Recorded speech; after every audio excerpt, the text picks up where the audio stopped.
Hello दोस्तों, आज हम पढ़ेंगे भारतीय संविधान का निर्माण कि भारतीय संविधान सभा कब बनी और इसका निर्माण कैसे हुआ, इसमें कौन कौन सी समितियां बनी और भारतीय संविधान में हमने किन देशों से कौन कौन से आदर्शों को लिया है। तो सबसे पहले संविधान सभा के गठन का विचार एम एन रॉय ने 1934 में किया था। एम एन रॉय नाम के व्यक्ति थे जिन्होंने 1934 में संविधान सभा बनाने की बात कही थी। उसके बाद स्वराज पार्टी ने भी एक प्रस्ताव रखा था कि भारतीय संविधान बनाने के लिए एक संविधान सभा का गठन किया जाए। उसके बाद भारत में इंग्लैंड ने या ब्रिटिश क्राउन ने क्रिप्स मिशन भेजा 1942 में, पर वह कैंसिल हो गया। उसको मुस्लिम लीग ने अस्वीकार कर दिया क्योंकि मुस्लिम लीग ने 2 स्वायत्त राज्यों की मांग की थी, पर ब्रिटिश क्राउन ने इसको वैलिड नहीं माना और जिस कारण से क्रिप्स मिशन फेल हो गया। उसके बाद कैबिनेट मिशन आया। कैबिनेट मिशन में क्या हुआ, लॉर्ड पैथिक लॉरेंस और स्टीफर्ड क्रिप्स और अलेक्जेंडर, ये 3 व्यक्ति थे जो कैबिनेट मिशन के हिस्सा थे। इन्होंने संविधान सभा के निर्माण की बात को वैलिड ठहराया और संविधान निर्माण बनाने के लिए एक संविधान सभा का गठन किया। तो इन 3 लोगों ने भारत में जनसंख्या के अनुसार एकल संक्रमण मत द्वारा तथा समानुपातिक प्रतिनिधित्व द्वारा वोट कराया, यानी अप्रत्यक्ष तरीके से चुनाव कराया, जिसमें 10 लाख सीटों पर एक सीट थी, यानी 10 लाख लोगों पर एक विधायक या सांसद था। तो इसमें से कुल 389 सीटें थी, जिसमें से 296 ब्रिटिश शासन के अधीन थी तथा 93 सीटें देसी रियासतों के अधीन थी। इन 296 सीटों में से करीब 292 सीट गवर्नर के अधीन थी और 4 सीट चीफ कमिश्नर के अधीन थी और 93 सीट देसी रियासतों के अधीन थी। जब इसमें चुनाव हुआ तो इसमें करीब 15 महिलाएं जीती थी। एक क्वेश्चन पीरियड में बहुत बार पूछा जाता है कि कितनी महिलाएं जीती थी, तो करीब 15 महिलाएं थी। तो संविधान सभा की कार्यविधि, तो पहली बैठक संविधान सभा की 9 दिसंबर 1946 को हुई थी, जिसके अस्थायी अध्यक्ष सच्चिदानंद सिन्हा थे। तो 11 दिसंबर को स्थायी बैठक हुई, जिसमें स्थायी अध्यक्ष राजेंद्र प्रसाद और उपाध्यक्ष एस सी मुखर्जी थे, जबकि संवैधानिक सलाहकार बी एन राव थे। तो जी बी मावलंकर इसके अध्यक्ष तब हुआ करते थे जब यह संविधान सभा का कार्य न करके एक विधायिका का कार्य करती थी। जी बी मावलंकर उसके अध्यक्ष बनते थे। इसके बाद 9-10 को तो ये हुआ, 9 को पहली बैठक हुई, 11 को दूसरी बैठक हुई तथा उसके बाद 13 को उद्देश्य प्रस्ताव आया, जिसको जवाहरलाल नेहरू द्वारा लाया गया। 13 तारीख को उद्देश्य प्रस्ताव आया, जिसको जवाहरलाल नेहरू द्वारा लाया गया। इसको 22 जनवरी 1947 को सर्वमान्य तरीके से मान लिया गया। 1947 अधिनियम के कुछ प्रावधान जो कि जरूरी है, ये है तो पहला तो 18 जुलाई को यह लागू हुआ। दूसरा, संविधान सभा को पूर्णतः संप्रभु निकाय बनाया गया। संविधान सभा विधायिका भी बन गई और संविधान व विधि निर्माण भी कर सकती थी। इसमें कुल 299 सीटें रह गईं क्योंकि बकाया सीटें पाकिस्तान में चली गई थी और महिलाओं की संख्या 15 थी। संविधान सभा द्वारा किए गए कुछ कार्य, 22 जुलाई को राष्ट्रीय ध्वज अपनाया गया। 24 जनवरी को राष्ट्रीय गान, राष्ट्रगीत और राजेंद्र प्रसाद को प्रथम राष्ट्रपति चुना गया। 26 जनवरी को राजकीय चिन्ह और जबकि 28 को सुप्रीम कोर्ट। पूरा संविधान बनाने में हमें करीब 2 वर्ष 11 महीने व 18 दिन लगे। इसमें हमने 60 देशों का अध्ययन किया और हमारे संविधान का निर्माण किया। अप्रैल 1952 में पहला चुनाव हुआ जो पूरा संविधान पर आधारित था। 26 नवंबर 1949 को लगने वाले अस्थायी प्रावधान कौन कौन से थे, तो वो ये सब है: नागरिकता, चुनाव, संसद प्रक्रिया, अंतरिम संसद, संविधान के अस्थायी प्रावधान। बी एन राव संविधान सभा का पहला प्रारूप तैयार किया था। बी एन राव ने संविधान सभा का पहला प्रारूप तैयार किया था। इसके बाद वाचन कितने हुए, तो 3 वाचन हुए, पहला 4 नवंबर से 9 नवंबर, दूसरा 15 से 17 अक्टूबर, तीसरा 14 से 26 नवंबर। ये 3 वाचन हुए हैं। इन 3 वाचन होने के बाद जो संविधान निर्माण हुआ, तो संविधान में कुल 395 अनुच्छेद, 22 भाग व 8 अनुसूची थी, लेकिन अब 12 अनुसूची हो गई हैं। 26 जनवरी को लगाने का 26 जनवरी को लागू करने का प्रावधान लाहौर अधिवेशन से लिया है। लाहौर अधिवेशन जब हुआ था, तो इसमें पूर्ण स्वराज की घोषणा की हुई थी कि 26 जनवरी 1930 को प्रथम स्वतंत्रता दिवस मनाएंगे।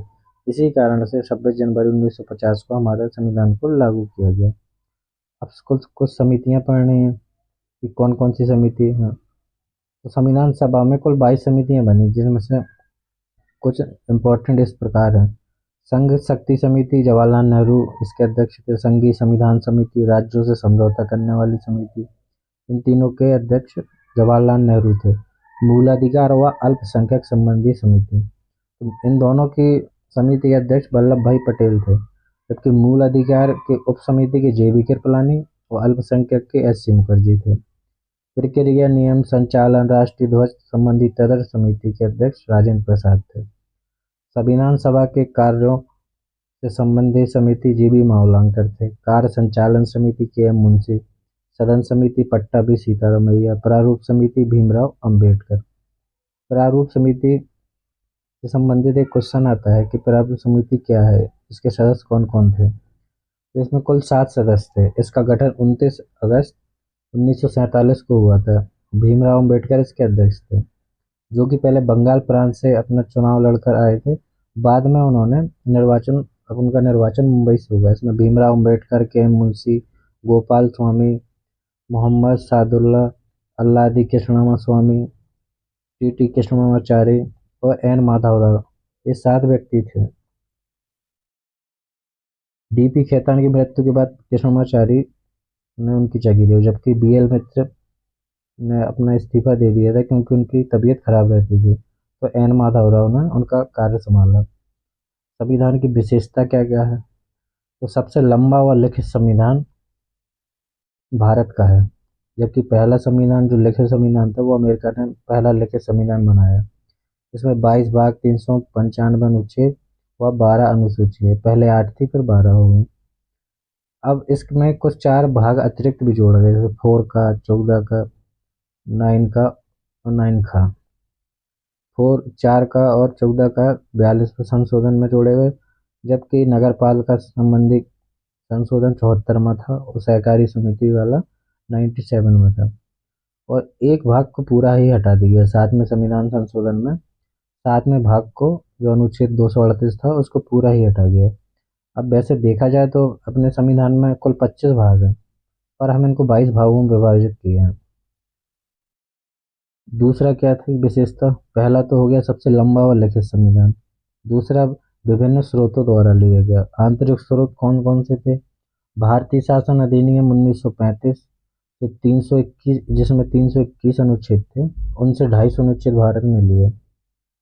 इसमें से कैग, न्यायपालिका, लोक सेवा व आपात उपवन हम उनमें 1935 वाले अधिनियम से लिए। बाह्य स्रोत कौन से थे।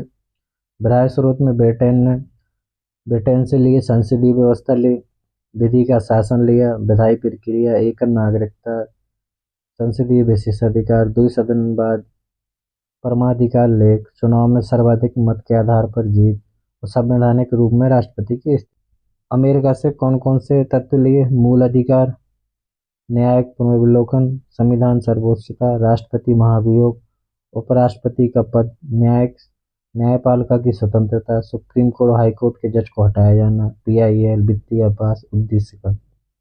कनाडा से एक सशक्त केंद्र के साथ अर्ध संघ सरकार का स्वरूप, अवशेष शक्ति केंद्र के पास, राज्यपाल की नियुक्ति। कनाडा से, और सुप्रीम कोर्ट का परामर्शी न्याय निर्णय।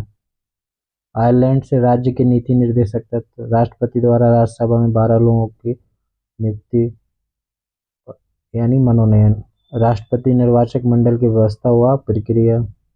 साउथ अफ्रीका से संविधान संशोधन प्रक्रिया और राज्यसभा सदस्यों के निर्वाचन प्रक्रिया को साउथ अफ्रीका से लिया।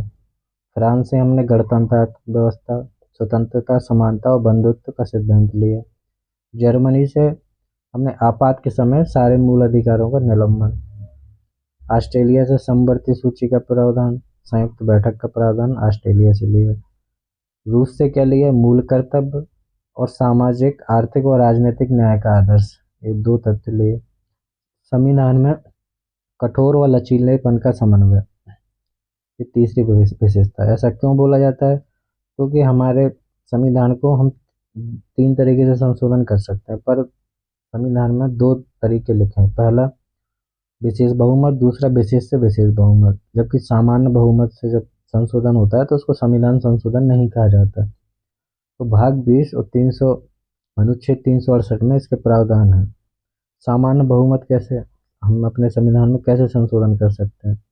अगर सामान्य बहुमत से करना है तो उपस्थित कम से कम 50% लोग उपस्थित हों। वो तो मत जब मिले तो 50% प्लस वन, यानी कि आधे से भी आधे का प्लस वन। अगर इतना मिला तो अपन सामान्य बहुमत से जीत जाएंगे। तो इसको संविधान संशोधन नहीं माना जाएगा, इसका उल्लेख संविधान में नहीं है। जबकि विशेष बहुमत का है। विशेष बहुमत के लिए क्या प्रावधान है? प्रत्येक सदन में उपस्थित 2/3 तथा मत 2/3, सदन की कुल संख्या 50% प्लस वन, यानी ये दोनों पॉइंट जब बैलेट होंगे तब विशेष बहुमत माना जाएगा। इसमें संघीय ढांचे से संबंधित उपबंध छोड़कर सभी का संशोधन किया जाता है। संघीय ढांचे का संशोधन विशेष से विशेष बहुमत में किया जाता है। इसमें विशेष बहुमत और आधे राज्यों का अनुसमर्थन, ये दो पॉइंट का होना जरूरी है। संविधान संशोधन विधेयक में संयुक्त बैठक नहीं होती, राष्ट्रपति से पूर्व अनुमति नहीं लेते, वीटो की शक्ति नहीं है राष्ट्रपति के पास।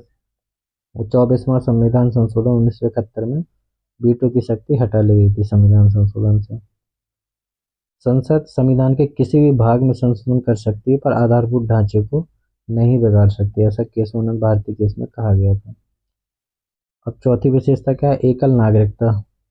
भारत में सिर्फ एकल नागरिकता है, कोई भी व्यक्ति सिर्फ एक देश की नागरिकता ले सकता है। सार्वभौमिक वयस्क मताधिकार, 18 वर्ष की आयु पूरी करने पर उसको मत देने का अधिकार मिल जाता है, अनुच्छेद 326 में ये दिया गया है। 61 में संविधान संशोधन में 21 वर्ष से जो मत देने की आयु थी वो 18 वर्ष कर दी गई। स्वतंत्र व निष्पक्ष न्यायपालिका, संसदीय संप्रभुत्व व न्यायिक सर्वोच्चता का समन्वय, संसदीय शासन प्रणाली और अन्य विशेषताएं जैसे मूल अधिकार, मूल कर्तव्य, नीति निर्देशक तत्व, त्रिस्तरीय विकेंद्रीकृत व्यवस्था, आपात उपबंध, पंथनिरपेक्ष राज, ये हमने पढ़े हैं, ये हमने पहले भी पढ़ चुके हैं, तो आप इनको लिख लीजिएगा। अब कुछ महत्वपूर्ण तथ्य।